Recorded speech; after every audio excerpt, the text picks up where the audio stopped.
Masining na araw mga kasinag. Mula pa sa Canada ang ating panauhin ngayon at ang paksa natin ay Mason emblem sa kanyang likuran. Kaya't dito ay nag-freehand na ako ng ating disenyo. Dagdag niya rin dito ang ngalan ng kanyang mga anak sa magkabilaang balikat.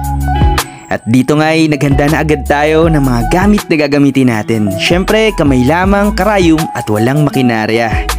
Syempre, tuldok kada tuldok pa rin ang atake natin sa saliw ng ating pamamaraan at sining. At nang matapos ay ito na. Ito ay emblem ng masonarya. Tangastig na parte rito, ito ay nagliliwanag kapag nasayara ng UV light sa kadiliman. Ito naman yung ngalan ng kanyang mga anak sa magkabilaang balikat. Nagpalagay din ng kanyang kapatid. Ngalan naman niya at ngalan ng kanyang misis. Maraming salamat muli mga kapatid sa pagbisita sa Sinag Baybayin. Karangalan ay palaging sa akin. Sa mga nais rin ng gantong klase ng sining, bisitahin lamang kami sa aming pahina. Kami ay matatagpuan rin sa San Jose del Monte, Bulacan. Maraming salamat sa palagiang suporta sa aming sining at advokasya.